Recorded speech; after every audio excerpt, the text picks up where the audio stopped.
Hi folks, welcome back to the Horde. So, I don't know, about 2:45, 20.5 degrees centigrade, 63% humidity, I don't know, 69 degrees, Sunday. Welcome to May 31st. And my batteries aren't fully charged. So yesterday I was in a big hurry to get the lawn cut because I knew it was going to rain today, and it's supposed to rain for the next couple of days, so not a bad thing to get this all done, right? So anyway, what am I working on today? I'm putting the motor into position for the golf cart, the electric EZGO, converting it to a gas all-terrain vehicle.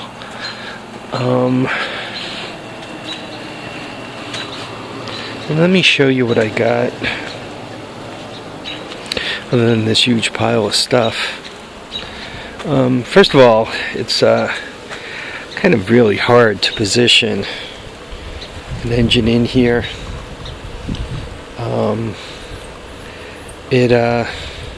You know, kind of pulling it into place and setting heights and so forth. You guys could see I'm using a strap through the upper mount here on the frame.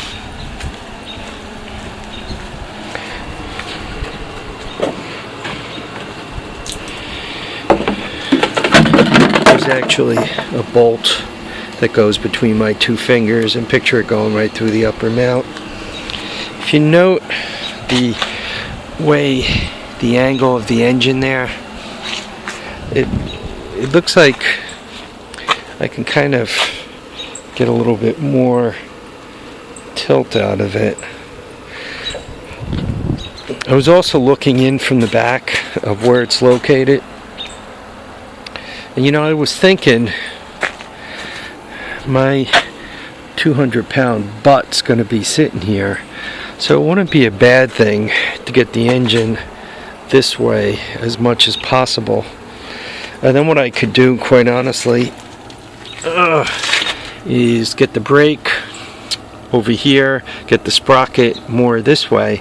And then if you look where those cables are coming out, right, the two of them right there, those are the brake cables. So I might have more of a straight pull without having to do anything too interesting.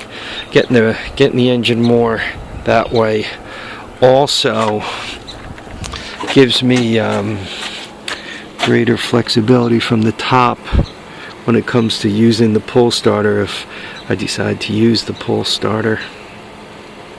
This is the Weepy engine. This is the engine that drips just a little bit. And this is not the one that's going to go in here. The one that's underneath, in that case, that eBay motor, is actually going to be the one that goes in here. When it comes to setting heights, once again, I'm going to try to get a little more rake, tilt it a little more, but this is a 1/2-inch piece of wood, right? And you could see the seat just barely comes down. So what I'm doing is I'm looking at raising the seat a 1/2 inch, which is trivial. And if you look at the bottom here, and I'm not quite sure I could show you or how well you're seeing it, but I got the engine maybe 1 inch below the frame. You know what, tilting it really won't help much because it's just going to kind of make that side a little pointier, that side a little pointier. So hopefully I'm showing this in a way such that you guys could see it. What I'm trying to do is show you get the right angle such that you could see, well, here.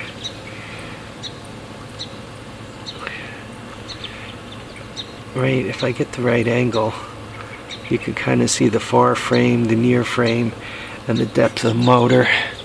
So it doesn't look that bad. So I think as I'm positioning around, I'm going to try to get it more toward me. So more more this way. I'm going to try to move it backwards, right? Might as well, because all I have is empty space here, right? So I might as well move it backwards, and that actually gives me more space for a front motor mount. You know, the more upright I make it, you can see there's the upper back motor mount, and the lower back motor mount is right around there somewhere.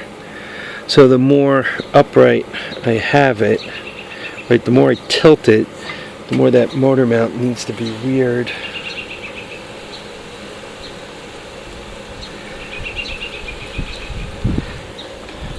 Sorry about the wind, guys. Some folks are really good at visualizing all this stuff. I'm not one of those people.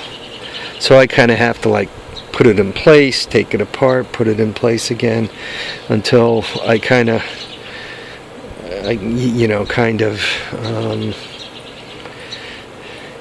unwittingly get it in the best possible situation. Other people could see it in their mind's eye. I'm not very good at that. I guess I don't have a 3D brain. But what I can see is, once again, I got plenty of space to go that way, and I will. I have plenty of space to bring the motor toward me, toward the back, and I will, right? The motor will be rigid to the frame. The axle will be rigid to the frame. I do have to be careful though, because with the sprocket on here, right, if I have too much down angle, I'm going to hit the case, right? And as a matter of fact, I hope that's not a problem now.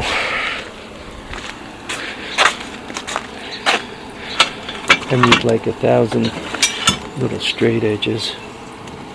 Let me borrow this one.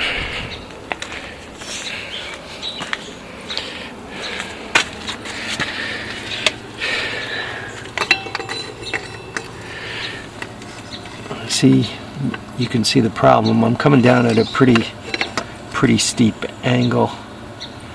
So if I tilt the nose of it forward too much, that brings this up. So yeah, but I'm probably going to be okay. I think I'll be all right there.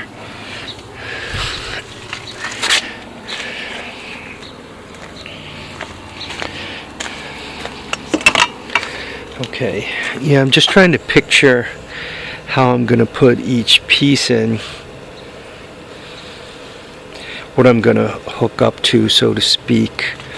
And I got to put the engine in here and take it out, right?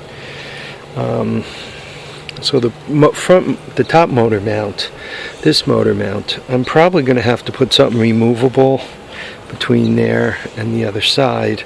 So the top motor mount is actually going to be hooked to the body here, and the lower two motor mounts, right, these two,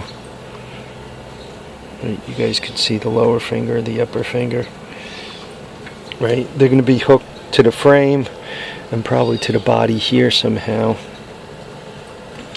right? And I'm probably going to use plates, right, with bolts sliding through, 4 bolts, 2 bolts on the motor, 2 plates, so there'll be kind of a stump sticking up, and it'll be bolted to the stump. The back here, quite honestly, I'm thinking of plates also.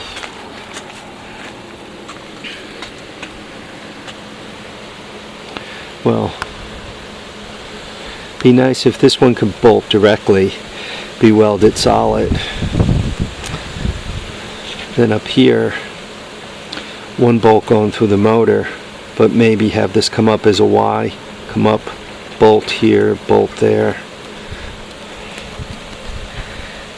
In one's mind's eye, you got to realize when you step on the gas, the motor's going to want to tilt forward, bang.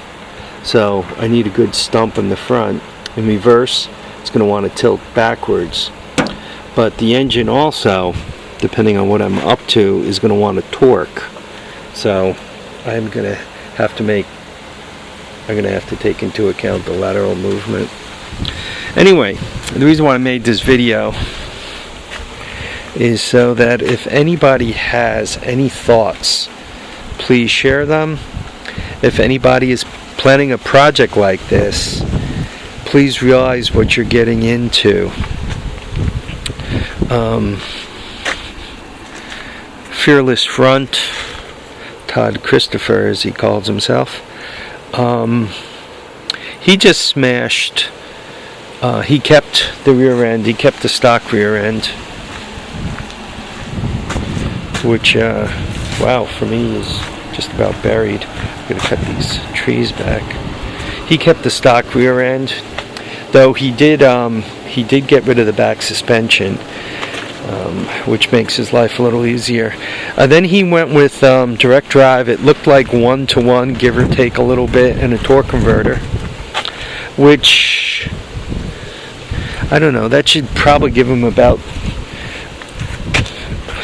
I think I calculated it, that's probably good for about 20 miles per hour, which is not a bad speed, right? It's probably right around the speed it was before he took it all apart. The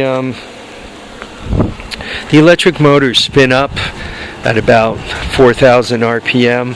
They could be as high as 8,000, I guess, if you're going downhill. After 8,000, the windings fly off and they kind of, disintegrate, internally disintegrate. So, call it, 4,000 RPM direct drive, which, if you're using a chain drive direct drive and the motor's good for 3,600, right, you're more or less getting the same speed. You got a little better low end when you're coming out of the hole, because with the torque converter, right, you multiply your torque a bit coming out of the hole. You probably get more like 3 or 4-to-1, 5-to-1 coming out of the hole, and then gradually it becomes 1-to-1 as the motor speeds up and the belt equalizers on both pulleys. All right. So once again, guys, please, any comments, let me know. If I move the engine back, that'll give me more space here. It'll also give the motor some more room. I'm going to have to put a skid plate on it, because I didn't just spend $350 on a motor to tear the bottom end out of it by going over a rock. And probably won't be me. It'll probably be somebody who's trying this thing. Oh, cool thing, let me try it, right? I don't need them to bottom out and tear the base of my engine out, so I'll probably have some kind of skid plate underneath here, and I'll shape it such that air kind of flows under the cart up the skid plate, kind of blows along the bottom of the engine. Once again, if I move the engine back, that should give me a little air up front here. Worst comes to worse, I can put a grid here, though it won't get a lot of air that way. Or I can even put, this thing has a 12-volt system available, so I can even put a little fan, a little radiator fan or something on it. Anyway, guys, please let me know what you think. Let me know if I'm doing anything stupid, like, hey, you forgot this, which means, as soon as you're done welding it all together, it's not going to work. So please let me know if you see anything like that. Once again, motor more this way, more toward me. Put the brake on that side. That gives me direct action with the brake. The throttle cable, I'm probably going to have to go with some kind of lever and action to the cable. So I think this is backwards. Yeah, this is backwards. You see it pushing out there.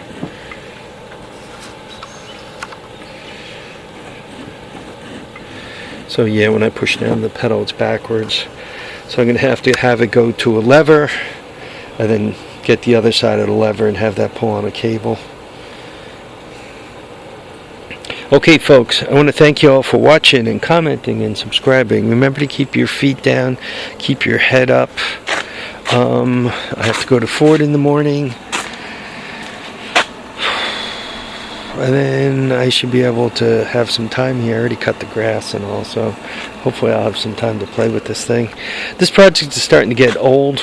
I really want to get it to the point where it's done and drivable.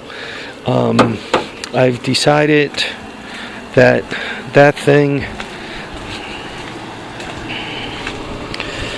and a couple of the other bikes, I decided I need to clean off this patio up here. I gotta get this emptied out, because if I do that, I can like have the golf cart and the Cushman and something else sitting here, rather than a bunch of crap I'm not doing a hell of a lot with. I gotta pull the tranny out of that thing, see if the engine's seized, maybe pull the engine, gotta pull the tranny out of that. That is a broken keyway, have to make use of that. I think the snowblower is about worthless. I have to see if the right angle will fit anything I own. Shame the chute's in good shape. This is one of those snow blowers where it's got two drives off the motor, one off the cam, which kind of goes backwards and it drives the wheels, and then the other one off the crank, which goes forward and drives the auger, which makes it a pain in the ass to do an engine swap on that. Also, those tracks, as soon as you get everything working, those tracks die. Gotta find a different home for the saw, scrap this out. This has a good engine and a blown rear end. There's some components I wanted to steal off of it, and that one just died of sitting, but it's got a really good rear end with a right angle drive to it, right? To drive the rear end, you turn that pulley, so theoretically I can put a torque converter or anything else on it, have gears and a torque converter. So, but this mess here, I gotta clean it up, and then, you know, I got a nice parking lot here. I got lower parking, upper parking. I could, you know, concrete so stuff will stay dry rather than just have it as a junkyard. I gotta clean this mess up. All right, folks. Getting to be another long video. Sorry about that. I want to thank you all for watching and commenting and subscribing. Please keep your feet down, keep your head up, and get out there and enjoy all your days. Even if it's raining, get out and have yourself some fun. Thanks, folks. Bye now.